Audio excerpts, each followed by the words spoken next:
आप जो भी जिस पद में हैं, जहां भी हैं, आपको बताया गया कि आपका क्या कर्तव्य है। देखो बड़े बड़े जो ऑफिसर जन हैं उनको शपथ खवाई जाती है, जो बड़े बड़े पदाधिकारी हैं, एमएलए हैं, सांसद हैं, जो शपथ नहीं ना बोले आज उनकी शपथ, मंत्री जी की शपथ, तो वो आपको शपथ खवा करके दी जा रही, उस कर्तव्य पे चलिए तो आपकी साधना बन जाएगी, समाज सेवा साधना बन जाएगी, वही भगवान की प्राप्ति का हेतु करा देगी। लेकिन अपने कर्तव्य पे चलना बड़ा कठिन है, क्योंकि फिर विलासिता रुक जाएगी। सरकार पेमेंट देती होगी है, तो बस उसी से जीवन चलाना चाहिए, जितना वो सब समाज सेवा में, पर ऐसा कहाँ हो कर्तव्य, कोई बिरला ही करता होगा, करते होंगे क्योंकि सत्य भी है तो कहीं करते होंगे।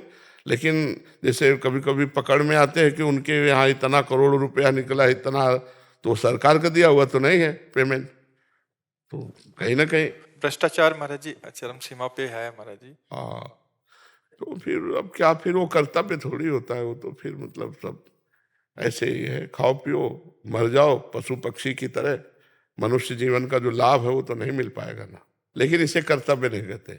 कर्तव्य तो कहते हैं कि सरकार के पैसे से जैसे आपको पेमेंट मिलती है, उसी से पानी पियो, उसी से भोजन पाओ, और अपना पेट्रोल लगा के जाओ और फिर वहां काम करो आप। कोई किसी ने बोला कि हम करते हैं, बट कह रहे एक रीत बन गई है, उस रीति को कैसे तोड़ा हाँ, जाए? भ्रष्टाचार की रीति होती है, सत्य की कोई रीति नहीं है, भ्रष्टाचार की रीति होती है। बहुत ऐसा होता है महाराज। अब इन चीजों को तो हम धर्म नहीं मान सकते ना, सत्य तो नहीं मान सकते ना, इनको करे कोई भी करे। महाराज जी उस पैसे से जो व्यक्तिगत जिसने लिया है उसका अहित होगा जीवन में उसके, अब हम तो है नहीं ना उनके पास, जीवन में वो कभी शांत नहीं हो सकता, कभी प्रसन्न नहीं हो सकता, कभी उद्वेग रहित नहीं हो ये सकता। तो उसके अंदर का विषय, बाहर तो उसको गाड़ी दिख रही है, बंगला दिख रहा है दूसरों। हाँ, और अभी तो ब्याज है, मूल तो आगे मिलेगा ना। भगवान ने किस लिए तुम्हें भेजा था, क्या कर दिया तुम्हें, उसका भी तो दंड मिलेगा। महाराज जी मानसिक चिंताएं जो होती हैं, क्लेश होते हैं, ये भी दंड का आचरण आचरण आचरण का परिणाम होता है। भले प्रकट में नहीं दिख रहा, बट ये जो मानसिक चिंताएं हो रही हैं, क्लेश बिल्कुल, हो रहे हैं, हमारी गलतियों का परिणाम ब्याज ही है, मूल तो दंड मिलेगा। भय, चिंता, शोक, उद्विग्नता, ये सब उसी का परिणाम होते हैं, उसी का परिणाम होते हैं। और बड़ी दुर्दशा होती है, बड़ी दुर्दशा, चाहे वो न्यायाधीश हो, चाहे कोई भी पदाधिकारी हो, यदि आप अपने कर्तव्य का पालन नहीं करते तो शोकित, चिंतित, परेशान एकदम। जब तक आचरण नहीं सुधारोगे, भजन नहीं करोगे, तब तक ठीक नहीं होगा। भजन करना अत्यंत आवश्यक है, तभी बुद्धि शुद्ध होगी। इस भजन सारथी सुजाना, भगवान राम जी ने कहा है इस रथ का सारथी बुद्धि है। अगर बुद्धि शुद्ध करनी तो नाम जप करे, भजन करे, तभी बुद्धि शुद्ध होगी। रुपया से शांति नहीं मिलती, रुपया से आनंद नहीं मिलता, रुपया से सदगति नहीं होती। विमान थोड़ी खरीद लोगे जहां भगवान के यहाँ जाना है, तो रुपया धर्म पूर्वक कमाओ। देखो हमारे यहाँ 4 पुरुषार्थ हैं, धर्म, अर्थ, काम, मोक्ष। तो धर्म पहले है, अर्थ लेने के पहले देखो ये तुम्हारा धर्म है कि नहीं। अगर वो अधर्म युक्त है तो भाई हम नहीं लेंगे। बड़ी बड़ी बड़ी मतलब व्यवस्थाएं हैं। ऐसा नहीं कि धर्मात्मा पुरुष गरीब होता है। चक्रवर्ती सम्राट महाराज अम्बरीश है, धर्मात्मा है। हाँ, ये जरूर है कि धर्मात्मा का साथ कम लोग देते हैं, बेईमानी का साथ बहुत लोग देते हैं। तो धर्मात्मा तो बिरले ही होते हैं। तो अपने को चाहिए कि कम से कम साधु संग मिला है, तो आप बिरले में हैं, आप सब साधारण में नहीं हैं, तो अब आप धर्म से चलिए। धर्म में कठिनता हो सकती है, लेकिन ऐसा नहीं हो सकता कि उसकी सदगति रुक जाए या उसका आनंद शोक में बदल जाए।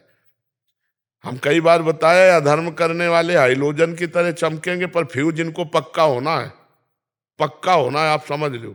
धर्मात्मा पुरुष दीपक की तरह जलेगा, लेकिन वो कुल परंपरागत चलता रहेगा, और अधर्मी पुरुष हाइलोजन की तरह एकदम नष्ट हो जाएगा।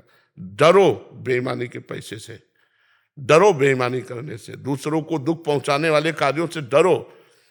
अब ऐसे ऐसे कार्य सामने आते हैं, अब वो जान रहे हो तुम निर्दोष है, और फिर भी आप उसकी मतलब हानि कर रहे हो, तो भगवान फिर दुखिया को न सताइए, दुखिया देगा रोए, और जब दुखिया के मुखिया सुने तो तेरी गति का होए।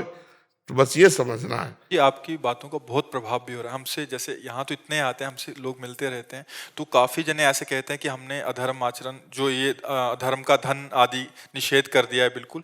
बट क्या कुछ जनों की ये भी आती है कि बहुत सिस्टम इतना वैसा हो चुका है कि वो नीचे से ऊपर तक, वो मतलब नौकरी करे तो कैसे, क्या छोड़ दें या करें तो फिर इतने ज्यादा दिक्कतें आती हैं। चलती चक्की देख के दिया कबीरा रोए, दो पाटन के बीच में साबित रहा न कोई। तो चलती चक्की देख के दिया कमाल ठठाए, और रहा सहारे कील के तो बाल न बांका जाए। कील कौन है?